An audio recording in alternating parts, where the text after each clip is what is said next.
Si Shaksha, iniligtas niya ang buhay ko. Isa siyang mabuting bata. Napakaswerte ng apo ko at napangasawa kanya. Isa itong biyaya para sa kanya. Ako, itong matandang ito, dapat ay mapayapang pumunta na sa Estados Unidos para magpagamot. Lolo, magpagaling po kayo ng maigi at umuwi ka agad. Kinasal na tayo. Matanda, kailangan mo nang sumama sa akin. Aba, sige lang sa pagmamadali sa akin. Hindi mo talaga pinahahalagahan ang pagkakaroon ng ganung kagandang asawa na si Shangsha. Kailangan na nating umalis o mahuhuli na tayo sa eroplano.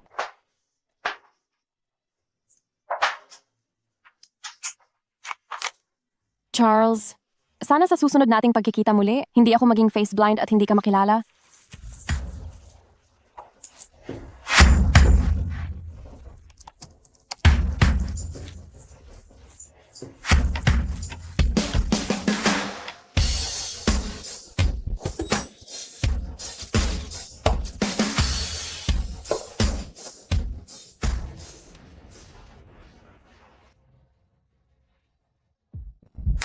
Shangsha, sinasadya mo ba yan?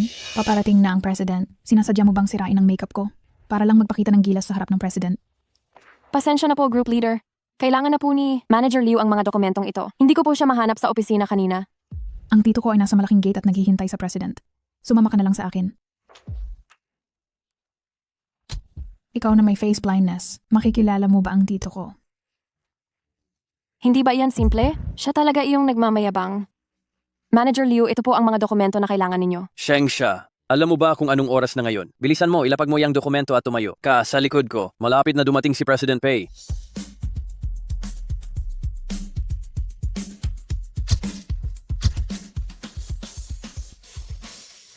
Maligayang pagbabalik po sa bansa, President Pei. Maligayang pagbabalik sa bansa, President Pei?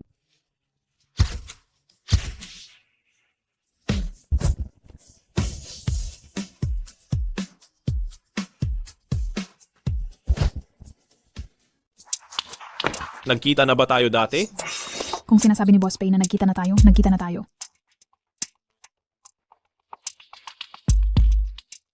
Nagkita na tayo? Hindi naman, di ba? Si Boss Pei ang pinakamayamang tao sa mundo, number 1 sa global rich list. Paano niya ako makikita? Paumanhin, nagkamali ako. Baka nagkagusto ang CEO kay Shangsha. Bukod sa maganda lang ang mukha niya, hindi siya karapat-dapat sa aming CEO, sa isang dekalidad na lalaking tulad niya. Ahas, kitang-kita na ang CEO ay unang tumingin sa team leader. Sino nagsabi sa'yo na tumayo sa likod ko? Inaayos lang po ni Manager Liu. Ikaw na maliit na ahas. Huwag mong isipin na makukuha mo ang CEO. Kahit anong taktika pa ang gawin mo, hindi ka aabot sa posisyon ng asawa ni Boss Pei. Huwag kang mag-alala, team leader. Tungkol sa CEO at sa posisyon ng asawa ng CEO, wala akong anumang pagnanasa. Sa tingin mo ba karapat dapat ka mangarap? Ikaw na galing lang sa isang palengkeng universidad? Hindi ko alam kung paano ka nakapasok sa kumpanya noong una. Sige na nga, para sa pera, titiisin ko. Manager Liu, anong pangalan ng babaeng empleyado na yon? Boss Pei, siya po si Shangsha. Shangsha? Presidente Pei, bakit mo siya tinatanong? Tinanong ko lang. Presidente Pei, si Shangsha na ito, maganda lang ang hitsura. At mayroon pa siyang prosopagnosia, face blindness. Narinig ko na nakikipag-ugnayan siya sa ibang lalaki. Iniwan siya ng asawa niya ilang taon na at wala pa ring balita. Manager Liu, ang dami mo bang libreng oras? Opo, labis po akong nagsalita. Presidente Pei, ito na po ang mga dokumento na hinihingi ninyo. Ilagay mo dyan. Maayos ang pagkakaorganisa. Ikaw ba ang responsable dito? Opo, ako lang po ang nag-organisa ng lahat. Presidente Pei, si Yue ay pamangkin ko. Hindi lang siya maganda, kundi masipag pa. Ang kakayahan niya sa negosyo rito sa kumpanya ay isa sa pinakamahusay.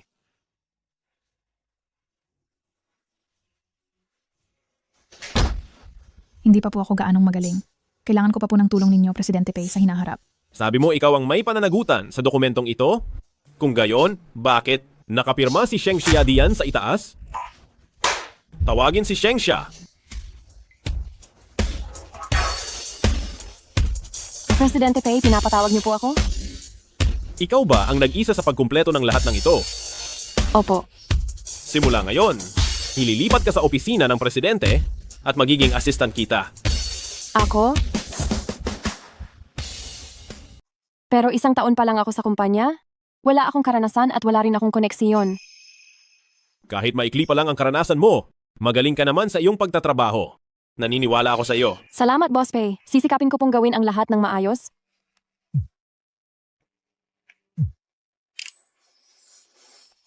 Siraulo ka talaga. Umuwi ka na.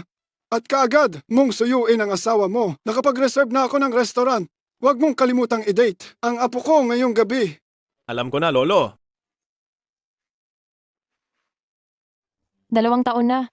Hindi ko alam kung kumusta. Ana ang paggaling ng lolo.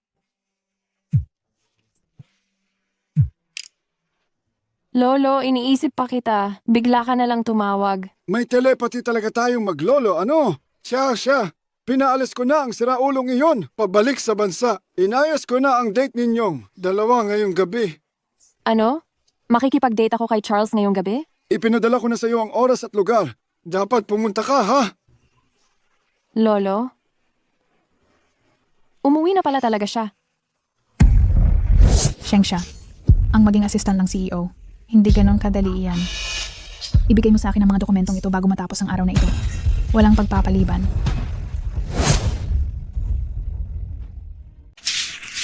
Boss, may napakahalaga akong gagawin na yung gabi. Pwede bang bigyan mo pa ako ng isa pang araw? Hindi ba't napakahusay mong umakyat sa kanya, Boss Pei? Ikaw na mismo ang kumausap sa kanya. Hi, trabahador lang ako. Mas mabuti pang unahin ko muna ang trabaho.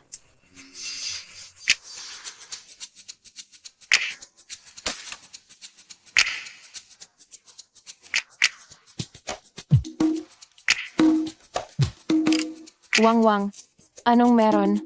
Shaxia, may nakilala ka bang guwapong lalaki kamakailan? Ipakilala mo naman ako sa isa. Gusto mo ba ng may buhok o ng kalbo? Ay, hayaan na nga lang. Hindi ko na sana tinanong ang isang taong may face blindness. Samahan mo ba ako sa bar mamaya para uminom? Oo nga pala. Nakalimutan ko na sana kung hindi mo pa sinabi. May date ako ngayong gabi. Ano? Hindi kaya yung ex-boyfriend na hindi na bumalik. Matapos umalis sa ibang bansa ng 2 taon? Siya nga. Mabuti na lang at sumama ako. Sandali. Sisiguraduhin ko na sa iyo. Pupunta lang ako sa banyo para mag-touch up. Bantayan mo muna ako. Nag-ayos na nga siya ng ganyan. Mukhang nagtatrabaho ang pag-ibig. Sandali. Anong pangalan ng ex-boyfriend na iyon? Charles? Inayos ko na kayo sa Rose Hotel. Table number 22. Siya iyon.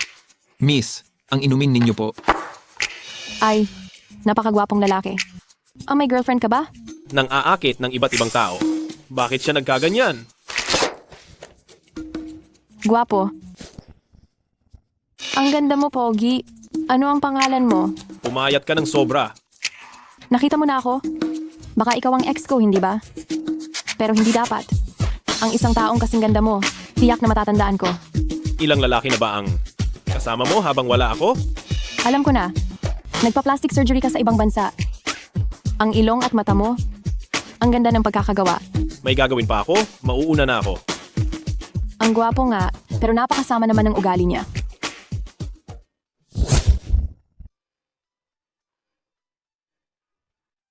Kumusta? Nandito na ba siya? Ayos lang, maaga pa. Itong lalaking aso, iniwan ka ng 2 taon? Walang paramdam. Tapos ngayon pinaghintay ka pa. Kapag nakita ko siya ulit, sisiguraduhin kong magbabayad siya para dito sa ginawa niya.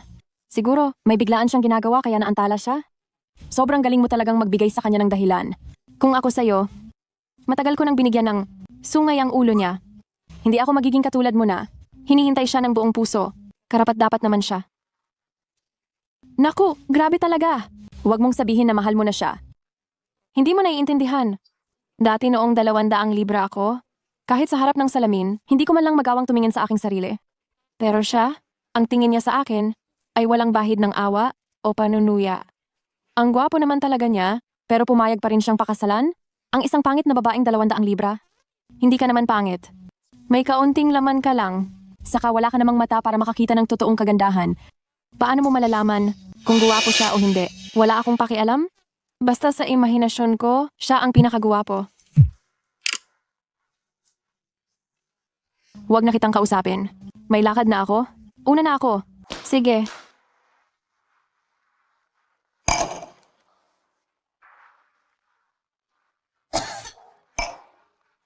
Pupunta ka ba?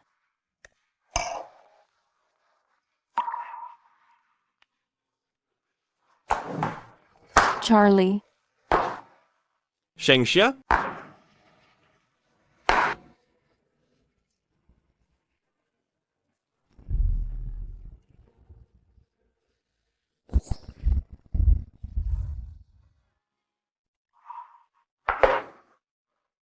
Anong tinawag mo sa akin kanina? Paano kung malalaman kung ano ang pangalan mo? Hoy! Ikaw na napakalaking gago. Naglakas loob ka pa talagang ipagpabukas ako? Kaya pala may nakita kang masamang lalaki at naglalasing. Nagtataka pa ako. Siya ang asawa ko.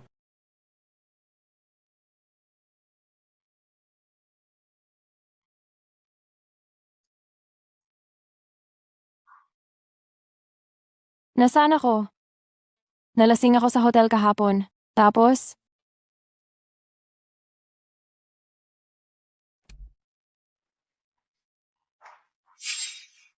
Naghanda si Aling Aida ng pampawala ng kalasingan. Masakit pa ba ang ulo mo ngayon? maari ko po bang malaman kung sino po kayo? Shengxia. Talaga bang hindi mo ako matandaan o nagkukunwari ka lang? Naglakas loob ka pa talagang ipagpabukas ako.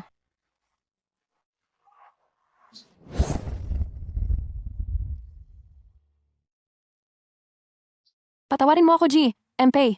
Naparami ang inom ko kagabi. Hindi ko po intensyon na saktan kayo. Shengxia? Kasal na ako. Hindi ako magpapatira ng taong may masamang hangarin sa tabi ko. Mas mabuti pang itigil mo na ang mga iniisip mo. GMP, wala po akong anumang masamang balak sa inyo. Mayroon po akong prosopagnosia, kaya hindi ko po kayo nakilala kahapon. GMP, wala po akong ibang intensyon kundi ang maging tapat sa inyo. Hindi ka lang dapat mas mabuti. Kumain ka? Pagkatapos mo kumain, umalis ka na at pumunta sa kumpanya. Salamat po, GMP.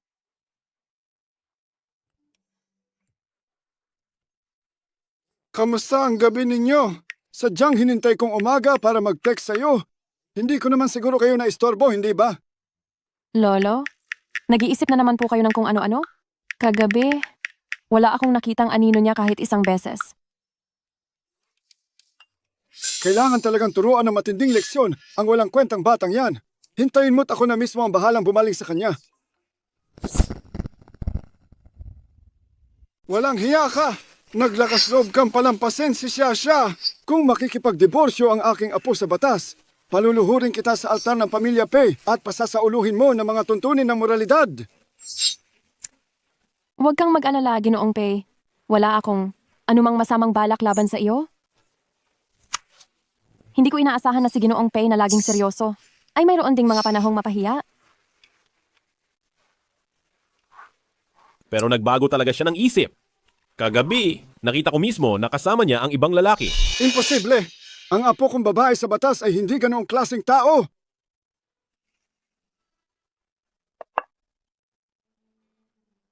Anong ginagawa mo rito? Ginoong Pei, nandito ako para lang magpaalala sa iyo. Baka lumamig na ang pagkain mo?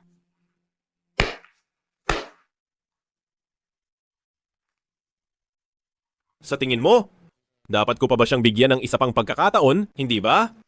Paano ko naman malalaman yan? Hindi ba't narinig mo lahat? Ginoong Pei, baka nagkakaroon lang kayo ng hindi pagkakaunawaan ng iyong asawa. Tulungan mo ako sa pagpili ng isang regalo na magugustuhan ng babae. Ipinaubaya ko sa iyo ang bagay na ito.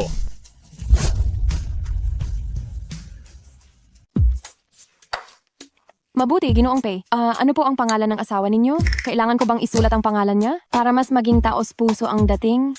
May punto ka. Siya ay si... Pasensya na po.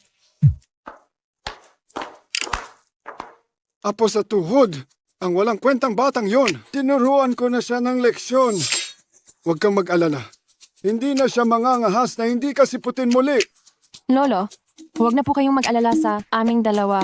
Ang sitwasyon ninyo ngayon, mas mahalaga na magpagaling kayo ng maayos. Tsaka, 2 taon na kaming hindi nagkita. Maiintindihan ko kung ayaw niya akong makita. Kahit na gusto niya akong hiwalayan, tatanggapin ko. ang magawa niya. Kapag hiniwalayan ka niya, palalabasin ko siyang matulog sa kalsada. At ikaw ang magmamana ng negosyo. Lolo, nagbibiro na naman po kayo. Hindi ka na ba nalulungkot, Apo? Dahil nandito si Lolo, hindi na ako malungkot. Ang batang ito sa aming pamilya, nang ipinanganak siya. Sa braso niya, mayroon siyang pulang nunal. Nagpahanap ako ng manghuhula para sa kanya. Ibig sabihin daw ay, matapat siya. Kapag nagkagusto siya sa isang tao, tatuhin niya ito ng mabuti habang buhay. Alam ko na po, Lolo. Ibababa ko na po muna. Ginoong Pei, sinabi niyo kanina, ano po ang pangalan ng asawa ninyo? Hayaan mo na. Gabi na. Dapat na tayong pumunta sa kumpanya. Sige, mabuti.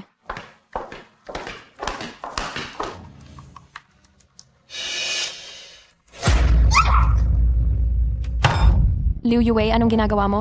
Ano ang ginagawa ko? Sinasaway ang babaeng flirt. Kaya pala bigla kang naging assistant ng CEO. Natulog ka pala kasama ni Ginoong Pei, ha? Talagang walang hiya. Balita ko, dahil mataba ka raw noon, umalis papuntang ibang bansa ang asawa mo. Tingin ko, hindi naman dahil sa katabaan mo, kundi dahil malandi ka at wala kang kahiyaan. Tama, 2 araw pa lang.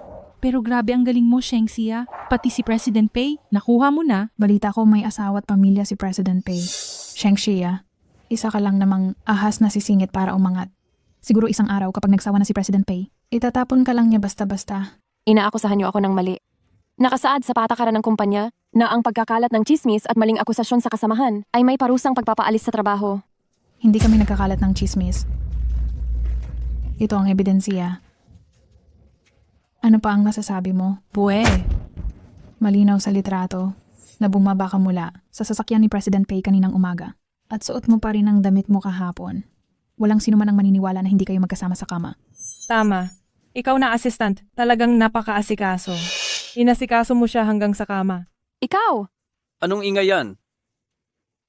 Manager Liu, tingnan mo, ito, si Shengxia, talagang walang hiya. Nakipagtulog na kay President Pei. Shengxia, huwag mong isipin na porket naging kabit ka ni President Pei, pwede ka nang gawin ang gusto mo dito sa kumpanya. Nasaan na ang mga dokumentong ipinagawa ko sa iyo kahapon? Tapos ko na po iyon kahapon. Tapos na? Bakit hindi ko nakita? Baka dinala mo sa kama ni President Pei. Ikaw! Ang mga dokumento kahapon, ang sinira ko na. Summers, patay ka na, punyeta ka. Huwag mong isipin na dahil kumapit ka kay Mr. Pei, hindi mo nakikilalanin ang tiyuhin ko. Sasabihin ko sa iyo, may kamag-anak ang tiyuhin ko na isang direktor sa kumpanya. Kahit si Mr. Pei, ay kailangan siyang bigyan ng respeto.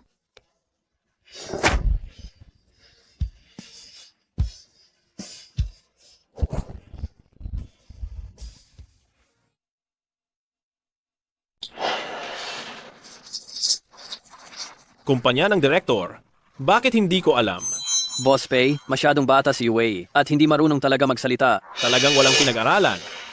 Para sa akin, mukha siyang may alam. Alam niya kung paano gamitin ang connection mo upang magyabang ng sobra at manakot. Boss Pei, nagkamali ako. Shengxia, ako. Ang unang sampal na ito ay para sa paninira mo sa iyong mga katrabaho at sa pagpapakalat ng malisyosong chismis tungkol sa akin. Naglakas loob kang sampalin ako. Ang pangalawang sampal na ito ay para sa paggulo mo sa kaayusan ng kumpanya at pagsira ng ating magandang asal. Wala kang hiya. Ang pangatlong sampal na ito ay para sa paggamit mo ng nakakababa ng mga paraan para siraan ako na kapwa mo babae. Hindi kita ipinakulong dahil sa paninirang puri, sa presinto, at iyon ay napakabait ko na. Shengxia, nakasanpal ka na ng 3 beses. Dapat ay wala ka ng galit. Isipin mo na ako ang nagdala sa'yo dito noon, kaya patawarin mo na siya. Manager Liu, kung ako ba ngayon ang nanira kay Liu Yue at sa pagpakalat ng malisyosong chismis tungkol sa kanya, pababayaan niyo rin ba ako? Boss Pei, si Yue ay pamangkin ko pa rin. At marami na rin akong nagawa sa kumpanya sa loob ng maraming taon. Maaari mo ba siyang patawarin alang-alang sa akin? Pwede mo ba siyang patawarin sa pagkakataong ito? Ang alang-alang mo? Tingnan mo kung ano ito.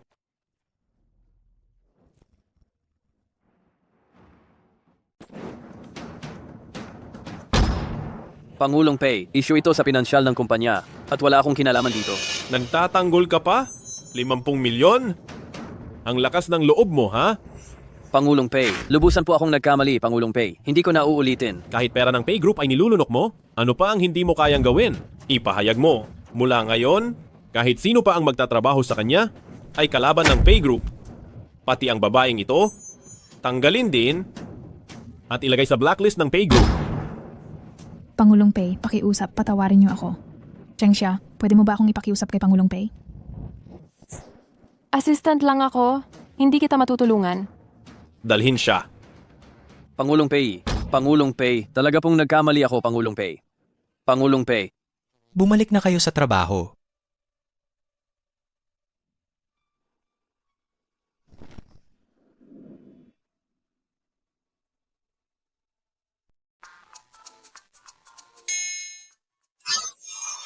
₱500,000.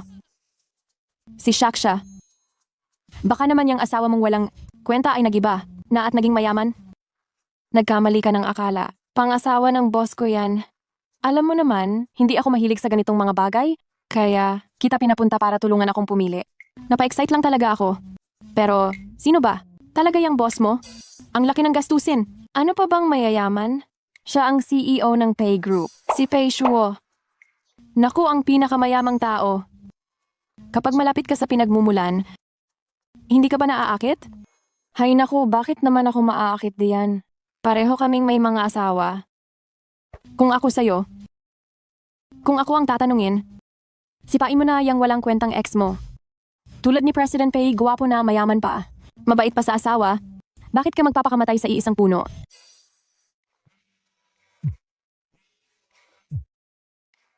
Siya, gusto kang makita ng batang yon ngayong weekend.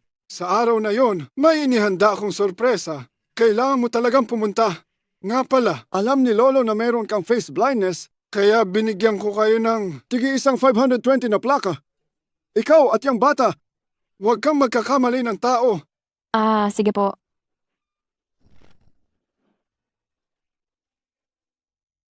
Hindi. Hinding-hindi. Pero nakapag-set na tayo ng lugar. Hindi naman siguro. Sinasadya ni Charles na hindi sumipot noong nakaraan. Gaano katagal mo siyang hinintay? Nakita mo ba siya pagkatapos? Nagsorry ba siya sa iyo? Wala siyang contact details ko. Diyos ko, wala man lang contact details. Paano kayo nagpakasal ng ganyan kabilis? Kasi, nagmamadali noon si Charles. Nasamahan ng lolo niya sa ibang bansa para magpagamot. Ang alam mo lang ay ang pangalan. Gaano mo siya kakilala ngayon? Paano kung may malaki, siyang utang, at ikaw ang balikan? Hindi mangyayari iyon. Naniniwala akong hindi siya ganoong tao. Kung gayon, sige na. Hindi ka natutol? Hindi. Pero kailangan mo akong isama para makita natin kung talagang karapat-dapat siya para sa iyo. Sige. 1-1. Nasa main gate ka na ba? Susunduin kita. Dinala ko ang boyfriend ko. Para hindi kami masyadong maswitan sa inyong dalawa mamaya. Ayos lang ba? Huwag mo na akong biruin. Hindi ko pa nga siya nakikita. Hindi ako nagbibiro. Ang laki ng eksenang ito Hindi ba ito ang asawa mo? Shengxia, lumabas ka na!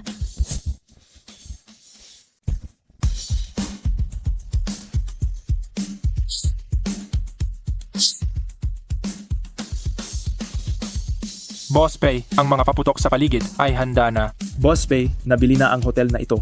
Lahat ng nasa loob ayon sa gusto ninyo, naayos na. Boss Pei, inihanda lang ito 2 oras, galing pa sa Pransya at inihatid sa pamamagitan ng eroplano. 99 na pirasong rosas. Boss Pei, ito ang singsing na pinabili ninyo kay Assistant Cheng. Boss Pei, ito ang inyong number tag. Boss Pei, ito ang inihanda naming regalo para sa inyo.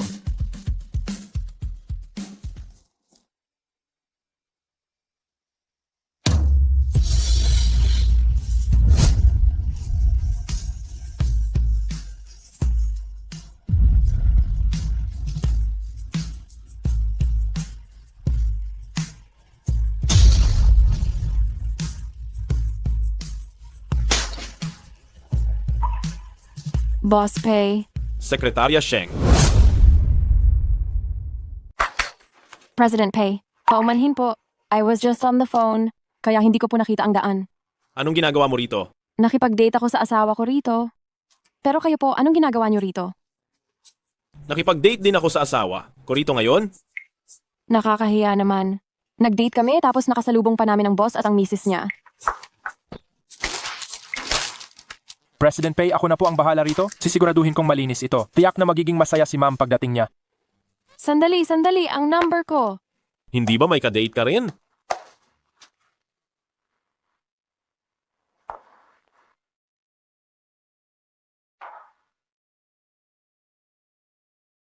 Ang pulang nunal, sabi ni Lolo. May nunal si Charles sa braso. President Pay, nandoon po pala ang asawa ko. Mauuna na po ako.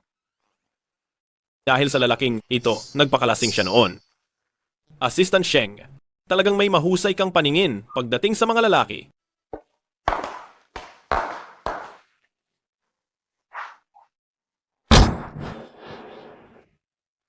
Dalawang taon tayong hindi nagkita, hindi ko talaga inakala. Natumanda ka na pala. Talaga? Feeling ko naman bata pa ako. 35 taong gulang pa lamang ako. 35? Hindi ba magkaedad tayo? Ay, gawa-gawa lang yan ng dating website. Ang totoo, binawasan ko ng halos 10 taon ang edad ko. Sa ating website? Oo. Hindi ba ikaw ang kusang nag-imbita sa Kin Online? Sweetie? Sino itong babaeng lumalandi? Naglalaro ka pa sa lalaki ko, sweetie. Pagkakamali ito. Nagkamali ako ng tao. Teka, sino ang nagsabi na pwede ka nang umalis? Ako ang tanyag na heredera ng pamilya. Zeng sa lungsod na ito. Masama ang iyong swerte dahil sa akin ka napikot. Kuya, hindi kita nilalandi. Pwede mo ba akong tulungan na maging saksi? Kaya pala hindi ikaw si Xiao Tiantian. Bakit mo ako kinakausap? Ay, alam ko na. Tiyak na gusto mo ang aking napakagandang mukha. Ako, nagkamali lang ako. Nagdadahilan ka pa ba? Hubarin ang damit niya, tapos itapon siya palabas. Grabe naman kayo, wala ba kayong katuwiran? Anong nangyayari? Ay, ang isang guwapong lalaki. Guwapo, sumama ka na lang sa akin. Ang aming pamilya Zeng ay may bilyon-bilyong ari-arian. Tinitiyak kong ikaw ay mabubuhay ng marangya. Paano naman ako? Sabi mo kanina, ako ang lalaki mo. Bakit napakapangit mo? Umalis ka riyan. Boss ko siya. Pakiusap. Maging magalang ka. Boss, bukod sa kumpanya ng Pay, walang pamilya ang makakalamang sa pamilya Zeng namin. Sabi ko hubaran ninyo siya ng damit. Bakit kayo nakatunganga pa? Subukan lang ninyo. Pamilya Zeng, tama? Naniniwala ka ba na sa loob ng 3 segundo ay mapapabagsak ko kayo? Masyado kang nanonood ng short dramas, ano? Ang galing mong magyabang. Kalihim, Chen. Nais kong pabagsakin ang pamilya Zeng sa lungsod sa loob ng 3 segundo. 3 segundo ha? Hihintayin ko. Hihintayin ko kung paano ka mapapahiya. 3, 2, 1. Miss, tingnan niyo ang balita. May matinding pagbabago sa stock market. Ang grupo ng pamilya Zeng bumagsak sa loob ng 3 segundo. Bilyon-bilyong asset ay naging zero agad-agad. Ikaw! Hindi kaya ikaw ang pinakamayamang tao sa imperial na lungsod? Si Pei Shuo, ang pangatlo sa listahan ng pinakamayayamang tao sa buong mundo. Ginoong Pei, nagkamali po talaga ako. Maari mo po ba akong patawarin? Hindi talaga pwedeng bumagsak ang pamilya Zeng. Umalis ka. Kung hindi lang pera ang mawawala sa inyo. Kung hindi lang pera ang mawawala sa inyo.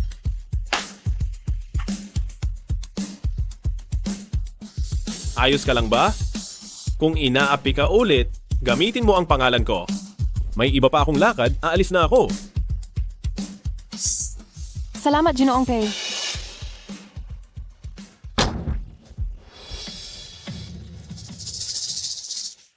Talagang nagtaksil.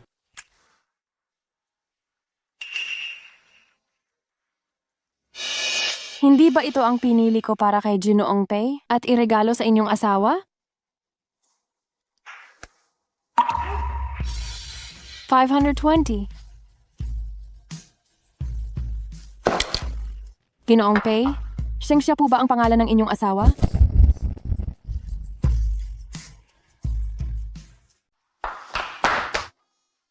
Presidente Pei, baka kasi yung singsing na pinili ko, hindi ito nagustuhan ng misis, kaya hindi kanya pinapansin? Wala itong kinalaman sa'yo. May ibang tao na siyang mahal, kaya lang siya pumayag na makipag-date. Siguro para ipamukha sa akin ang katotohanan. Pareho naman tayong mga talunan sa pag-ibig. Halika tagay. Hindi ba may asawa ka na? Ba't pati ikaw bigurin sa pag-ibig? Oo nga. Mahal ko siya, pero ayaw man lang. Anya akong makita. Ni hindi mo alam, sa loob ng mga taong ito para lang makita ko siya, gaano ako nagsumikap? Araw-araw 3 raket ang pinapasukan ko. Araw-araw pagod na pagod ako. 3 buwang gulay lang na pinakuluan ang kinakain ko. Para pag nakita niya ako, madali niya akong mabuhat. Ako. Presidente Pay. Presidente Pay. Ang konti pa lang nang nainom mo, bagsak ka na. Halika. Ihahatid na kita pa uwi. Presidente Pay. Halika. Mag-ingat ka.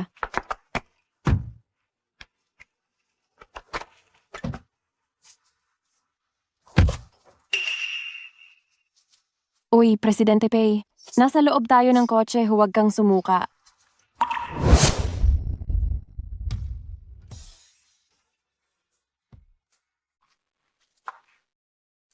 Dahan-dahan.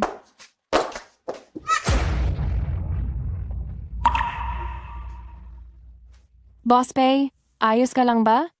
Halika. Ingat. Nakakapagod. Bakit ka ang bigat? Halika, Boss Pay. Alisin muna natin ang iyong sapatos. Isang general manager. Ang hina uminom. Gaano ba kadami ang ininom mo para maglasing ng ganyan?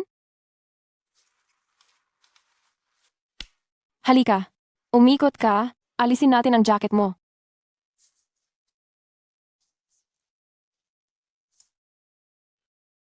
Nakakapagod talaga. Asawa ko.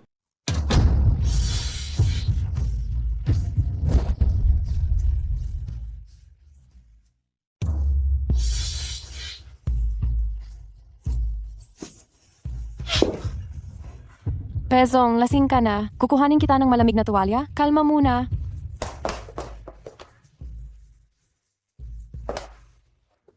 Pezong, huwag ka munang matulog. Bumangon ka. Amoy alak ka. Pahiran mo muna ang mukha mo. Iniisip mo bang isa akong lasenggo? Si Pezong kapag nalalasing, para siyang isang bata. Ang laki ng pinagkaiba. Hindi kita dinidiskartehan. Kaya, pahidan mo muna ang mukha mo para magising ka. Heto. Talagang nandidiri ka sa akin. Dahil ba sa pag-inom ko, kaya hindi mo ako magugustuhan? Sana paggising ni Boss Pay mula sa kalasingan, wala siyang matandaan. Sige na. Gusto kita. Pwede mo ba muna akong bitawan? Ayaw. Maliban na lang kung may isang napakahalagang kondisyon kang tatanggapin. Anong kondisyon? Tulungan mo akong punasan ng maayos ang mukha ko. Bitawan mo muna ako. Kung hindi, hindi kita matutulungang punasan ang mukha mo. Tara na.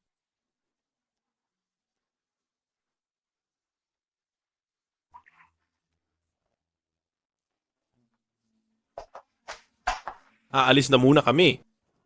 Siguro dahil lang sa ininom kong alak ngayong gabi, nakita ko si Boss Pay na parang si Charles.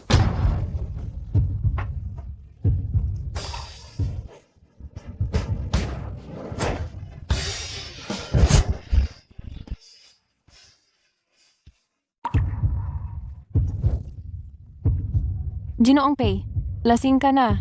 Kukuhanin ko muna kayo ng sopas na pampawala ng kalasingan.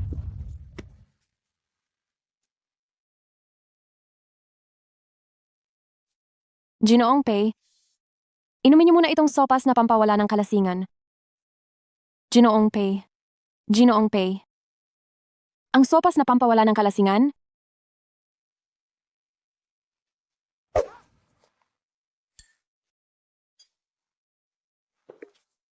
Huwag kang umalis. Nagkamali ako. Maaari kaya na si Ginoong Pay ang naunang nagtaksil sa asawa ni Ginoong Pay? Hindi kaya si Ginoong Pay ay isang lalaking manloloko?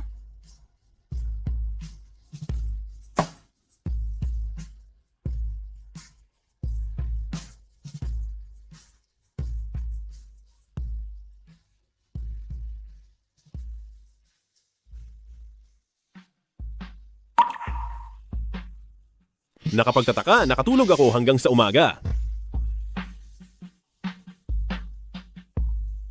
Shengxia. Bakit ka nandito?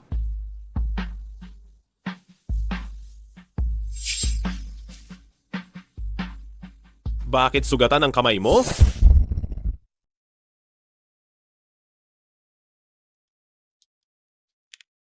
Ganito na kalaki. Bakit ang careless mo?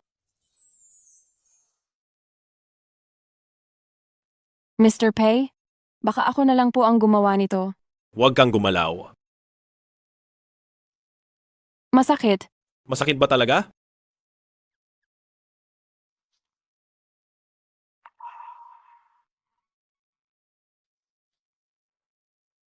Hindi ko inasahan na si Mr. Pei na mukhang malamig ay may mainit na puso.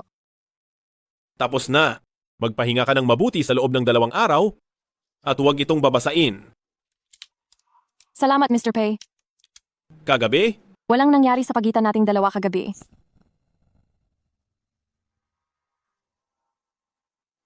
Wala kaming ginawa kagabi. talagang walang nangyari. Mabuti, pumasa ka sa unang pagsubok para maging assistant.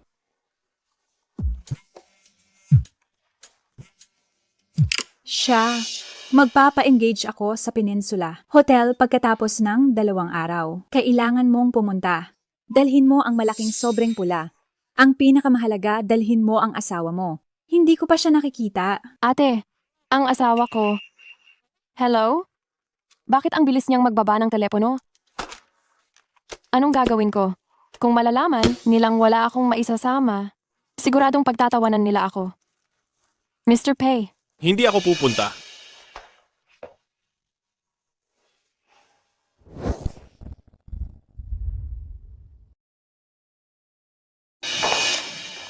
ate, kuya, binabati ko kayo sa inyong engagement? Sheng Shaya, hindi ka ba talaga mapagsabihan, ate? Engagement party ko ngayon. Bakit ganyan ang suot mo, ang cheap tingnan? Ganyan ka na lang ba? Nakakahiya ka. Cheap ba ito?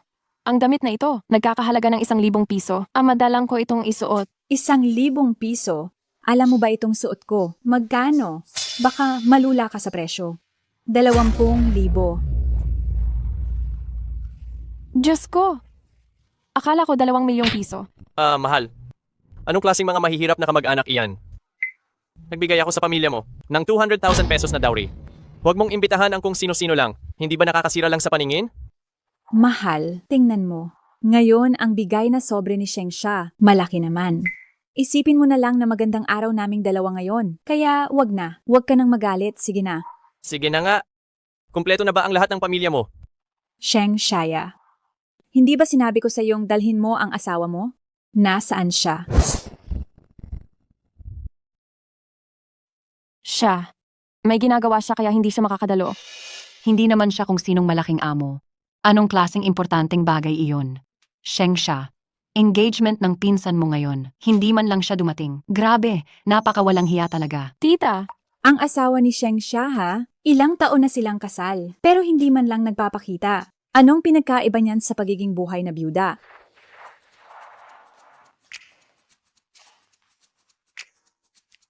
Secretary Chen. Totoo, si Sheng Xia ay magaling na assistant. Pero ang tulungan siyang magpanggap bilang asawa niya? Hindi ba ito masyadong hindi tama? Ang ginagawa ng CEO ay tulungan lang ang subordinate sa problema. Tara na. Nasa harap na lang ngayon pa nag-iisip ng ganito. Si President Pei talaga ay balat kayo.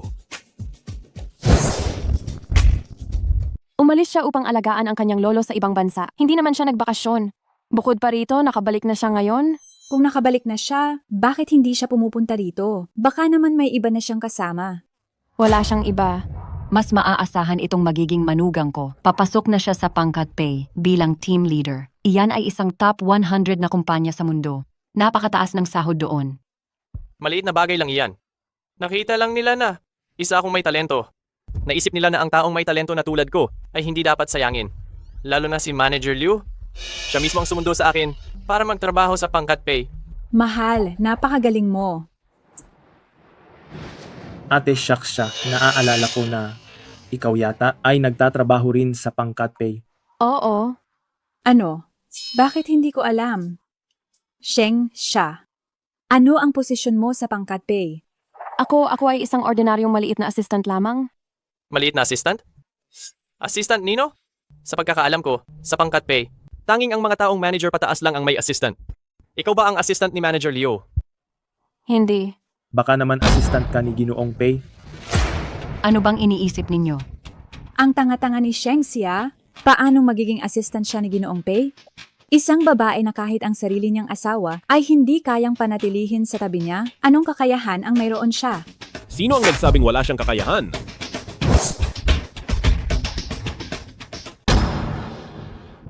Sino ka? Bakit mo ipinagtatanggol si Shengxia? Sa sobrang lamig ng panahon, hindi mo alam magdagdag ng damit? Kaya kailangan pa ng asawa mong ako mismo ang magdala sa iyo. Hay nako.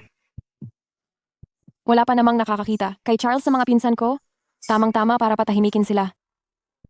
Ang guwapo ni Kuya, hindi ko inakala na ganoon pala kaganda ang samahan nina, Ate Shasha at Kuya. Maganda? Anong maganda? Nagpapanggap lang yan. Lahat kayo niloloko niya. Anong ibig mong sabihin? Nagkasabay lang silang dumalo sa engagement party. Anong mag-asawa ang ganyan kung makitungo? Hindi ka talaga asawa ni Shengxia. Oo nga, hindi naman sila sabay na dumating. Siguradong hindi sila mag-asawa. Sa tingin ko, itong lalaking ito, malaki ang posibilidad na binayaran lang ni Shengxia para umarte. Tama. Pinsan, baka masyado kang mataba noon. Baka masyado kang mababa ang tingin sa iyong sarili. Kaya umupa ka ng aktor para tulungan kang umarte? Mga walang kwentang pinagsasabi. Siya si G. Pei ng Pei Corporation. Sino ba ang makakakuha sa kanya para magtrabaho? Opo. Si Pei ng Pei. Group, si Boss Pei. Tama. Ako ang sekretarya niya. Hindi maaari. Sinabi na ni Shengxia dati na karaniwan lang ang pamilya ng asawa niya at may lolo pa siyang may sakit sa bahay. Paanong magiging si Boss Pei yan? Lolo na may sakit? Bakit pareho sa sitwasyon ko? Matagal nang may sakit ang lolo ko, ginagamot sa ibang bansa. Tungkol naman sa katayuan ng pamilya. Sa tingin ko, karaniwan lang talaga. Ang lolo pala ni Boss Pei ay nagpapagamot din sa ibang bansa? Kung ganoon, ikaw nga, talaga ang asawa ng Shengxia namin. Aba, bata ka. Bakit hindi mo agad sinabi? Si Boss Pei pala ang asawa mo. Boss Pei, tara na dali. Kumain tayo ng magkasama. Sandali. Alam nating lahat na ang asawa ni Shengxia ay 2 taon nang nasa ibang bansa at hindi pa nakakabalik. Gusto kong itanong kay Boss Pei, nanatili ba kayong nagtatrabaho sa ibang bansa nitong mga nakaraang taon? 2 taon sa ibang bansa? Bakit ang daming nagkakataon? Tama. Nitong huling 2 taon lang ako umuwi sa bansa. Dati, nasa Estados Unidos ako. Habang pinamamahalaan ng negosyo, ay inaalagaan ko rin ang lolo ko. Paanong nangyari? Hindi maaari. Ay, naalaala ko na. Ang asawa ni Shengxia ay si Charles at hindi si Boss Pei. Charles? Charles? Si Charles, ang asawa mo?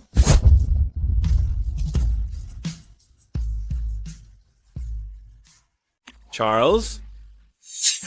Charles? Ang asawa mo ay si Charles? Oo. Ang pangalan na nakasulat sa marriage certificate namin, Charles ang pangalan niya. Sigurado akong ikaw nga iyan. Mali pala ang aking pagkakakilala sa simula pa lang.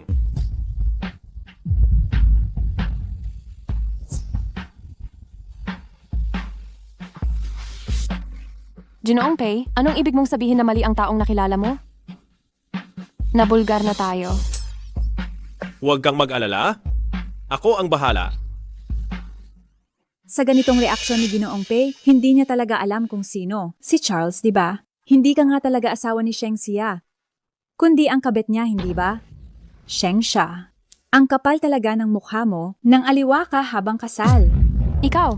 Bakit ka ba nagagalit ng ganyan sa kanya? Pero Si Ginoong Pei iyan. Pero hindi naman ako nagkakamali sa sinabi ko. Si Shengxia ay talagang isang ahas.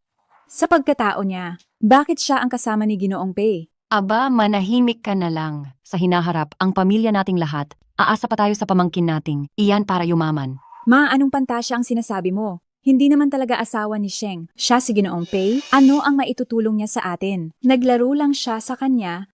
Isang mistress lang siya. Kapag nagsawa na si Ginoong Pei, tiyak na sisipain niya siya palayo. Ikaw? Sino ang nagsabi na hindi ako ang asawa ni Shengxia? Ako si Charles.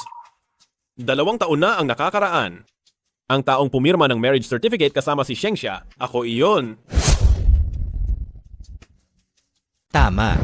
Ang pangalan talaga ni G-Pay sa English ay Charles. Paanong nangyari? Magkamag-anak pala tayo. G, Pay. Kami ang walang pag-iingat. Sana'y huwag ninyo itong dibdibin. Sana po'y matulungan pa rin. Kami ni G-Pay sa hinaharap.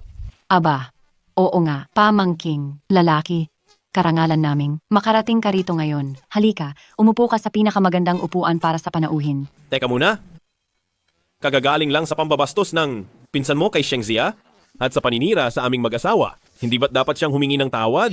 Ay, humingi ka ng tawad. Ay, tama, ay. Humingi ng tawad, humingi ng tawad, ay. G, Pay, patawarin ninyo kami. Nagkamali kami. Sana'y huwag ninyo itong masyadong dibdibin. Humingi ka na ng tawad. Patawad. Lakas-lakasan mo yan. Para marinig ni G-Pay at ng kanyang asawa. Patawad po. Nakuha na namin ang aming gusto, kaya umalis na tayo agad. Kundi, baka mabunyag pa. Mahal, hindi ba't may lakad ka pa mamaya? Kaya, umalis ka na muna. Hindi ba't dapat akong umalis kasama ang aking asawa? G, Pay. Wala na silang nakikita.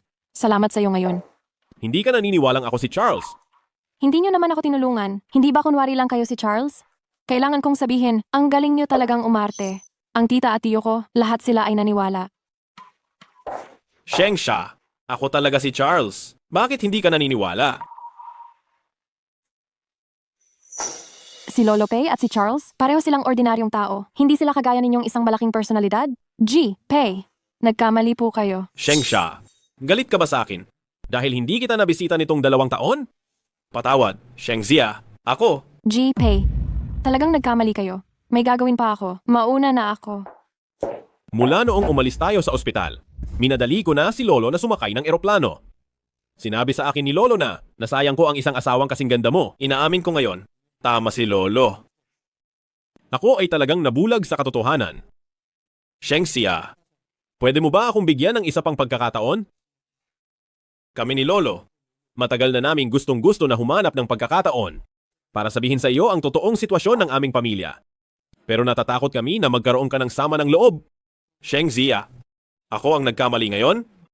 Kung hindi mo ako mapapatawad, kung gayon, ako. Ano ang gagawin mo? Aakyat ako ng bundok. Magpapari ako. Hindi kita papayagan. Ano? Ayaw mo ba akong paalisin? Oo naman. Mahirap na akong makahanap ng asawa ko, kaya syempre hindi ko gagawin yon. Sige, hindi ako aalis kahit saan. Pero huwag mo akong magagalitan pagdating ng panahon. Tingnan natin kung paano ka magpapakita ng pagmamahal.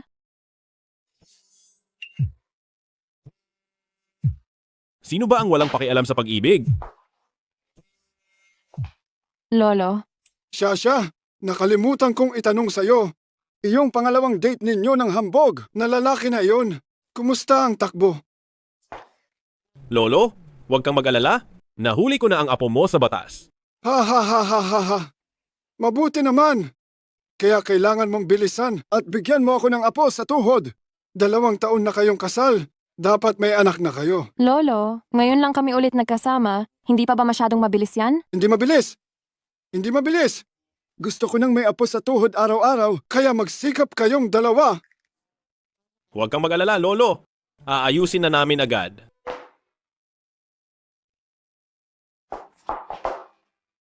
Naistorbo ni Lolo, ulitin natin.